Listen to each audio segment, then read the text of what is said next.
Ada istilah di masyarakat, mulut orang tua ni asin.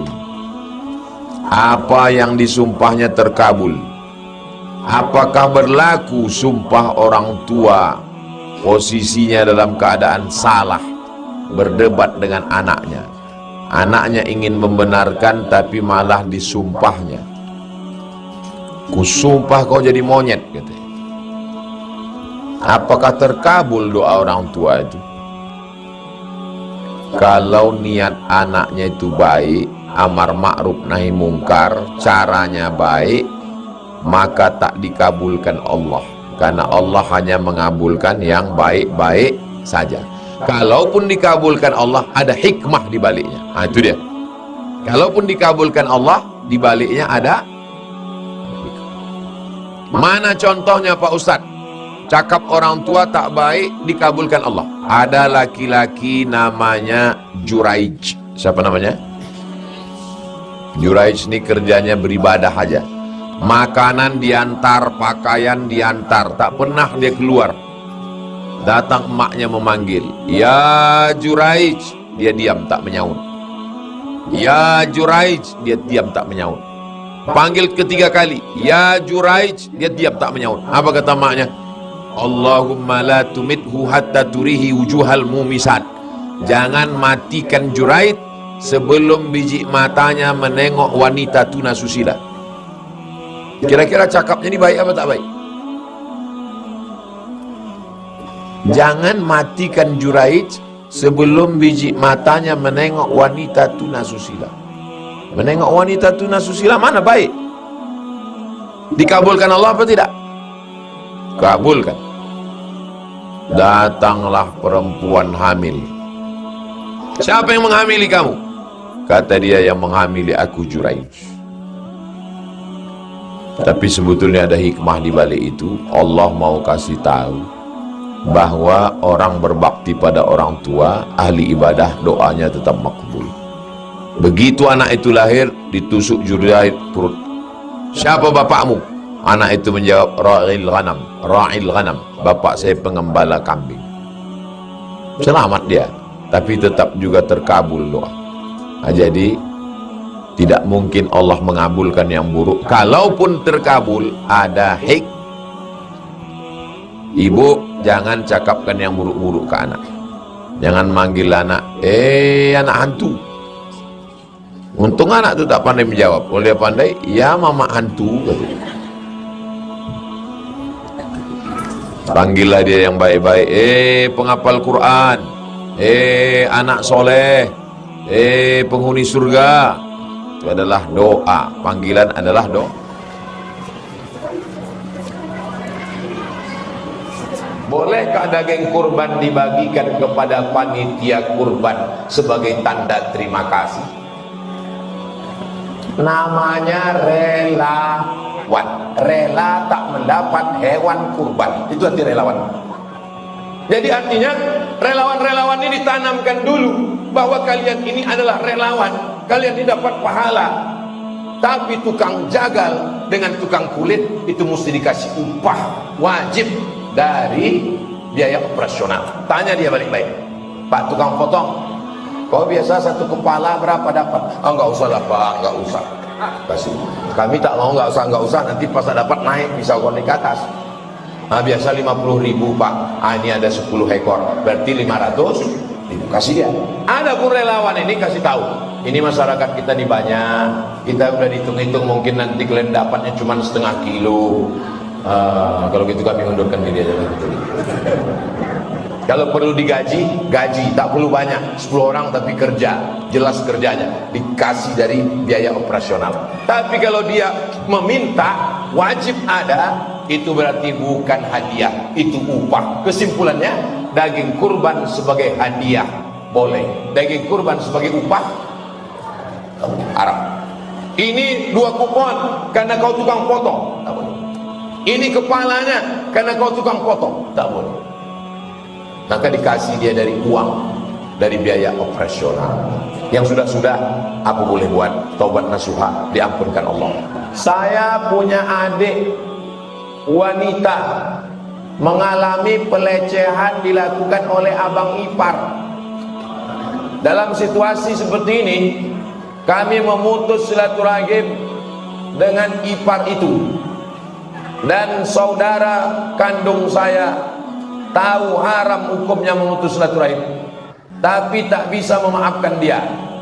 Saya langsung depresi dan trauma. Boleh saya minta solusinya Pak Ustadz? Orang yang melakukan pelecehan seksual ini kan ipar. Kau putus silaturahim dengan dia, adikmu ikut sekali, berarti kau rugi 2 kali. Udah adik kau dilecehkannya, sekarang kakak ipar kau pula silaturahim. Jadi cocoknya macam mana? Laporkan dia ini ke polisi, kasus pelecehan seksual. Yang paling berat di penjara itu bukan pecandu narkoba, bukan pembunuh. Kalau masuk penjara karena membunuh segan orang, tapi kalau karena pelecehan seksual, habis barang itu jadi asbak. Rokok polisinya cucuk aja. Jadi jangan kau putus silaturahim, kau kuatkan mental kakakmu. Kak, laki kau ini setan kak. Jadi kita serahkan dia ke polisi. Adikmu kau jaga, bangkitkan semangatnya. Kakakmu kau jaga. Si kriminal ini masukkan dia ke penjara, sekolahkan dia dulu. Nanti setelah keluar, kalau dia tobat, mau kakak kau menerima, lanjut. Kalau kakak kau tak mau, aku tak mau dengan penjahat, sedang adikku kandung pula diginikannya, aku tak mau. Berarti jaga anak-anaknya. Nah ini jangan diputus silaturahim, rugi 2 kali. Apakah ayah tiri wajib menafkahi anak tiri? Ada yang bilang wajib. Misalnya kalian anak lajang menikah dengan janda, perempuan ini punya anak dari pernikahannya yang dulu. Siapa yang mengasih nafkah anak ini? Ayahnya. Ayahnya yang ngasih nafkah. Hak asuhnya siapa? Hak asuhnya kalau anak ini belum akil balik, biasanya ke ibunya, tapi nafkahnya tetap dikasih oleh ayah. Jadi ayah dia yang ngasih nafkah. Tapi walaupun begitu, kalau kau tengok anak tirimu itu tak makan, kau kasihlah makan. Udah tak makan. Ya aku tak makan, cari ayah kamu. Sedangkan anjing haus aja kita kasih minum, apalagi lah pula udah lamanya kau nikahi anaknya, apalagi ini kau kan dapat bonus nih, 3 in 1, nikah 1 dapat 3. Itu. Tapi aslinya nafkahnya wajib adalah dari ayahnya. Tapi kalau kalian mau mengasih, bagus, bernilai sedekah, baik. Ada orang, dia memang ayah tiri saya Pak Ustaz, tapi macam ayah kandung, bagus, baik, mengalir amal jariah. Bagaimana cara menasehati orang tua yang sedang konflik rumah tangga? Ibu istri saya keluar dari rumah, sedangkan ayah saya tak memperdulikannya. Ibu istri itu maksudnya mak mertua sama ayah mertua, dudukkan mereka, baru tanya mereka mau dibawa kemana hubungan ini guys.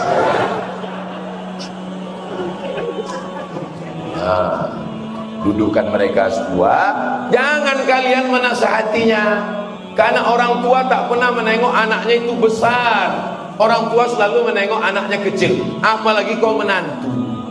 Mentang-mentang kau ustaz, mentang-mentang kau sering pengajian di masjid Baitul Rahman, lalu mau kau nasihati pula mertua. Bapak mertua, kenapa kau tak memperdulikan ibu mertua? Untung kau kasih anakku, aku cabut nanti ini baru tahu kau. Nah, jadi panggillah ustaz satu, ustaz yang lembut, jangan macam saya. Kalau saya dibawa makin mengamuk bapak itu nanti. Ustaz yang lembut, Ustaz Al-Nom, Ustaz Al-Nom yang lembut. Pak, bapak adalah kepala rumah tangga, insya Allah dibukakan hidayah, doa, usaha, ikhtiar. Bapak ini punya hati, ibu ini punya hati, insya Allah dilembutkan Allah hatinya, insya Allah. ada usaha, dudukkan bersama, ada ustadz tausiah, ada doa tahajud, sholat hajat malam, usolli sunnatal hajat rakaataini. Hajatku lembutkanlah hati mak mertua dengan ayah mertuaku ini ya Allah. Mudah-mudahan Allah memberikan jalan. Yurida islahan yuwaffiqillahu bainahuma. Kalau mereka mau berdamai, maka diberikan Allah taufik antara keduanya. Kalian kan udah tua-tua Pak, Bapak pun udah bau tanah, Ibu kan tak lama lagi dimakan cacing tanah juga. Baguslah kalian berdamai. Apa kau bilang tuh? Mengamuk dia. Itu makanya pakailah ustadz yang santun, yang lembut. Di Yayasan Tabung Wakaf Umat banyak ustadz-ustadz. Ada ustadz yang khusus spesialis bidang rumah tangga. Minta kepada Ustadz Al-Naqdinar atau hubungi nomor kontak berikut ini. Nanti.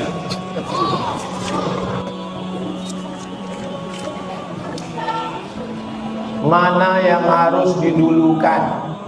Berkurban, mengakikahkan anak, mengakikahkan diri sendiri. Inilah masalahnya kalau beban banyak, duit tak ada. Kalau duit ada selesai ini. Ini 2.600.000 untuk kurban, ini 2.600.000 untuk akikah anak aku, ini 2.600.000 untuk akikah aku, kan selesai. Tak perlu ditanya. Ini mana yang lebih dulu? Dulukan kurban. Karena kurban itu tanggung jawab kita untuk diri kita sendiri. Ini 2.600.000 itu aku kurban. Habis kurban ini ternyata ada duit dikasih Allah, maka akikahkan anak. Karena anak itu tanggung jawab kita terhadap anak kita. Setelah itu ada lagi duit, baru akikah untuk diri kita sendiri. Karena sebetulnya akikah kita itu tanggung jawab ayah kita. Tapi karena ayah kita dulu tak berduit, dia pula udah meninggal, akikah boleh mengakikahkan diri kita sendiri. Jelas? Insya Allah ceramah saya selama ini jelas. Yang mengatakan tak jelas itu paketnya tak ada. Anak saya laki-laki belum akikah. Kalau saya pengen kurban, bagaimana hukumnya Pak Ustadz? Kalau duit ibu ada 3.200.000, maka sampaikan ke pengurus masjid, ini 2.600.000 untuk kurban saya, ini 2.600.000 untuk akikah anak saya. Dua-duanya dapat. Tapi duit saya cuma 2.600.000 Pak Ustadz. Mana yang didulukan? Karena waktunya sekarang dekat kurban, maka dulukan kurban. Habis ini nabung, tabung, baru buatkan akikah untuk anak tadi. Insya Allah habis Idul Adha nanti diberi Allah dia rezeki 2.700.000. Belikan kambing satu. Tapi anakku ini Pak Ustadz yang mau ku akikahkan ini udah kelas 3 SMP. Boleh mengakikah yang paling afdol 7 hari. Anak saya 7 hari. Tak sanggup 7 hari, 14 hari. Tak sanggup hari ke-14, hari ke-21. Tak sanggup 21, tak usah lagi tengok kalender. Sebulan, setahun, 2 tahun, 3 tahun. Pak Ustadz, saya udah umur 40 Pak Ustadz. Dulu di kampung tak ada kambing, makan ayam aja kami kadang setahun sekali. Kami di kampung makan ayam 2 kali lah Pak Ustaz. Kalau tak ayam tuh sakit, kami sakit. Maka sekarang rezekinya sudah ada. Orang yang umur 40, 50, yang 50, 60, yang 60 pun ini boleh berkurban. Begitu kata mazhab Syafi'i, Imam Nawawi dalam kitab Majmu' Syarah Muhadzab. Boleh berakikah. Yang umur 40, 50, 60 boleh berakikah. Tidak menunggu hari. Besok pagi kalau ada duit boleh akikah. Bisa Ustaz datang? Tak bisa. Besok saya ke Kampar langsung korokan. Jadi kuwakilkan aja ke Ustaz Allah. Besok akikah. Tapi hanya akikah saja. Jangan pula begundul. Perlu bercukur. Tak pula ganti nama. KTP udah keluar 3 kali. Jangan pula minta ayun pakai marhaban. Marhaban ayanon. Datang awak buka tutup, disangka cucu nenek itu dulu. Nah, jadi tetangga-tetangga yang diundang besok Kalian makan aja tak usah tanya-tanya. Daging apa nih? Makan aja loh, usah tanya. Kalau diundang banyak pula. Makan aja lah daging. Ini tentang masalah kurban sama akikah. Ada ustadz yang mengatakan siapa yang belum akikah tak boleh berkurban. Nah, ini selalu jadi alasan tiap tahun. Kau kenapa tak berkurban? Aku belum akikah. Tak ada hubungan akikah sama kurban.